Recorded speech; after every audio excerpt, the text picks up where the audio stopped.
Onivia, League of Legends highlights. You know, the Silas is definitely something that would match what they have so far. Goes really well into the Ahri. There's some great ultimates to steal away. The Nautilus, the Ahri, the Gragas, fantastic. Yep. But this Zed, it's a spicy jinx of repeatedly being banned if Elios isn't working. I like that they have something ready to offer. Now, critically, JJ hasn't been spotted. No, he hasn't, and both teleports have been used here. Well, actually, only one teleport. The Shy in a lot of trouble here. They're waiting for the flash to come out, and he will eventually get it, but he'll get cantered all the way back. They're jumping in. First blood goes over to Flandre, and they're able to mitigate SOFM. That's the thing that you're going to be careful for. That's the power of the Gragas in this matchup, is being able to set up those ganks. We kind of saw that earlier. I believe it was game 2 against the Zed, because if there's no action and you're playing a slower clear jungler, you can often see them fall really far behind a farm, but Hecarim, he's got far, but he's going in. Got it. He's going to go in. He gets the prediction down. There goes the death mark down, an instant exhaust onto SOFM, so he shouldn't really have the damage, but it does not matter if you're that low. He goes back to the Shadow, and now Mako and Scout on the wrong side of this fight. Mako going to flash. Scout going to follow him over. They will have a dredge line in just a second. Charm coming up as well. They're not quite able to make it work as Scout rocks that kind of come out from it, and we are going to see a lot more pressure towards this bottom lane as we now see Flandre getting kicked off by the Shy. He flashes away immediately. They're going to be able to slow him down. SOFM trying to just run, but not quite in position until he's able to use his flash and goes right back to the R Shadow, and that is going to be the Shy picking up that kill. But in the bot lane, they know there's no flash, there's no ult here on Huan Fong, and they're going to be able to try and pepper him down. Viper takes a lot of damage, pops down the bullet time, but not quite at the perfect angle to try and force out anything else. Angel is here, Scout with a stolen Spirit Rush, trying to see if they can get onto Huan Fong, who has finally got his ultimate available to him. They're going to jump straight on top of him. He's going to be able to tank up the turret, but he gets a kill before he's taken down. Now On is underneath the tower, but with Angel in tow. Lethality and carry, they're both lethality right now, so you have that lead over Huang Fong. You're going to be in a prime position when it does come to fight. He's looking right now. Here we go. There's the bullet time. Huan Fong has nothing. And that is the difference in the mix. We're going to see them actually maybe still look for an engage here. They know there's no bullet time, but Zaya's already coming back up, so Huan Fong should be here very, very soon. They're going to get the catch out here on top of Mako, but he gets himself out, but not quite before the Dragon and the Death Mark can come in. It's a trade of support, but importantly here, again, Huan Fong's back in the picture. A lot of tools not available for EDG, and they're going to approach slowly, but they're not going to get there in time. They're not going to want to contest this. You really hold the power advantage. Yeah, you get the poke that can come in from the Jace on the side. We obviously talk about the accelerated shock blasts. The Shy does miss out on his belly bop, and now here comes JJ. They're committing a TP as well. The Shy is deleted before his explosive blast can come out. There's the quickness in onto SOFM, but he can't go anywhere else. He has to use the death mark and flash away straight away. But they've got the stolen Spirit Rush, and they've got to be able to catch him out. He goes straight back into the loving arms of JJ, and that's 2 kills over to the Hecarim. That towards top lane, so they're going to be able to pick up a little bit more extra gold, and we talked about the gold was 200. After this, it's going to be 2,000. Yeah. For the CC to land on them or just to walk forward. Remember, you still have the bullet time. A little bit of CC to lock people up would be good, but there's going to be 2 turrets now going over in favor of EDG, and it took them 3 games. But 3 tools, pick potential, absolutely a massive thing we want to be looking out on Weibo. As much as that 5v5 skirmisher who wants to stick to his targets, especially when they're so mobile, like the Ahri, the Zed. Having the able to steal away all the way is such a significant one when it comes to those fights. Oh, Flandre gets 1v1'd. Bro. It's the Shy, it doesn't matter what champ he's on. Set up. We'll get a quick replay of that. I think this is just going to be CC layering, right? The Everfrost might be the first to catch it. Actually, Literally the body slam, Everfrost. And Flandre just disrespects it. I mean, I guess the barrel, you can't really walk out of it because as soon as you get to the edge, you'll pop it. Someone to just be on the wrong side of this fight. Mako trying to just clear out some of this vision to make sure they can't just be safe with it. But here we go, SFM gets caught out. He has to jump back on the Shadow. It's Flandre, he takes down the Nautilus, but the Viper has been killed. They steal the Death Mark. A Scout goes in, goes golden, flashes away, and now the Shy is caught between a rock and a hard place. The Dragon is going to do an awful lot of work, but right now it is all about Weibo running away and trying to keep these health bars. I will say, they got to be very careful. There's the exhaust. They finally take him out, but I don't think they can go for the Dragon. What, the Shy, look how much damage he dealt. Second Dragon goes to EDG, and the team fight was an absolute win for them. Shy made it difficult.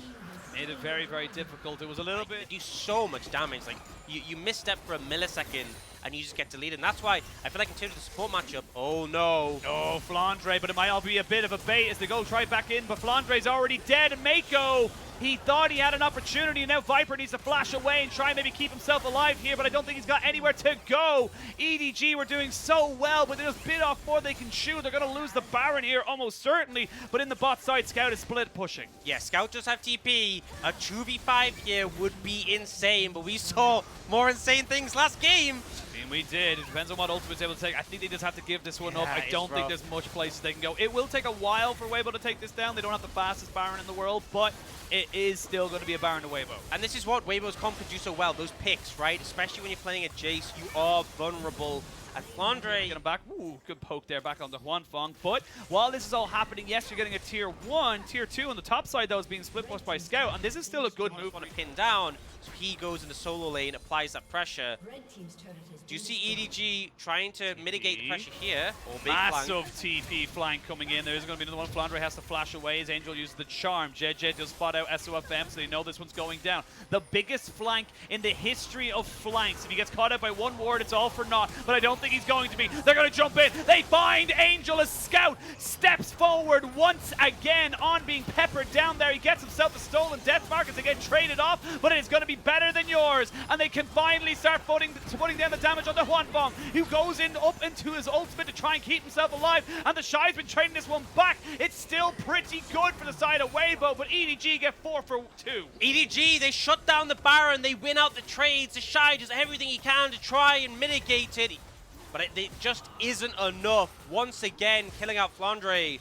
But the dive potential, the long flank ends up paying off. He wants, he chose the Nautilus right now. They have got everyone corralled around the pit, and that's a very dangerous place to be. You're going to get hit by these shock blasts, and they are going to start to do damage on the right targets. You now have pressure here for EDG in the mid lane, and the Weibo on the wrong side. But that being said, Scout gets caught out a little bit. He's going to have to try and dash himself away. He will get dredge lined down, and they have to go back to his rescue. It's a little bit scattered right now as a hook does land. It's onto Mako. He flashes away. Angel has to use the Spirit Rush as the ultimate from the side of Viper was coming down. Flandre still putting out some decent DPS, but they finally find Angel. There's the explosive cast to try and reset this one as SOFM gets himself off the backside of this one. They're trying to get the quickness out as Mako does eventually fall. The Shy is still very big, and the Shy is still very, very scary as they finally take the fight. It's scrappy. It's all over the place. Triple kill for SOFM. Movement speed for everyone, but the ult speed as well. Those big engages. I will say as well for EDG, you know, you're not in a position where you have to fight for this. If you don't feel comfortable, if you don't feel like you don't want, you know, you don't feel like you can take this, they are going to try and maybe force for this mid lane. As here we go. Viper gets caught out by the Shy. He gets himself on the backside, but he can't get him. They peel off for him. The Shy goes golden to try and keep himself alive. He will. Scout goes down. Now, there's SOFM. He gets exhausted immediately, gets charmed up. The bullet time is stopped straight away as Angel is finding his mark. SOFM finally falls down. So unfortunately for the side of Weibo, they can't go for any of the big objectives. Yeah, I mean, EDG managed to peel so well. The Shy, it looked like he just picked him. Flandre's got out! Flandre gets caught! Not again! That is just criminal right now. EDG will not be able to defend. You would have said, look, even without their jungler on the side of Weibo, they would have been hesitant. But Flandre dying is, oh no. Oh, Mako. Oh, buddy. You didn't need to do that. Just walk. It's good for your health. EDG. Just walk. If they lose this, they're out. We've said it before we get picked off. They don't want to allow a flank potentially come in. Scout's looking. They're going to go for it. There's the stolen cast going in. Scout. Oh, Huanfeng taking a huge chunk out of him. He's going to see the Everfrost coming out. And Scout's actually doing some pretty damn decent damage. As they go in, the feathers fly, and that Scout dead. The Shy was trying to take out Viper, but Viper's able to survive. SOFM now in a little bit of trouble. Has to flash over the wall, but he will be feared and taken down by the onslaught of shadows. Flandre goes back in to do some more damage, but it is still a 1 for 3. They need to know what's going on with it, but they can't. They can't get near the pit because the Shy is just too damn big. He plays bodyguard. He zones them out, and Baron connecting. Like, Shock Blast hits SOFM. He does a bit, but it's not a crazy amount of damage. When you look at SOFM's build, he's got the Black Cleaver. He's got, oh, the dash over the wall. Scout has failed the skill check right there. On goes Golden. Flandre takes a serious amount of crit damage onto him. Scout still hasn't gone down. He will finally fall, but you trade back as the flash in, and Flandre gets killed. Charm comes down from Angel, and that's going to be a 2-for-1 trade now as Weibo is starting to barrel in. Here we go. He flashed forward on the Shy. He gets himself the cast. They're trying to defend this Viper, but he's dead. That's got to be it. There's nothing you can do. The 2021 World Champions are routed. They will not be going any further, and Weibo will proceed need to continue in the playoffs. And with how hard Scout 1v9 the previous game, this one ends with a bit of a misplay, but Weibo are convincing, they're unrelenting, and they secure their spot into the next round.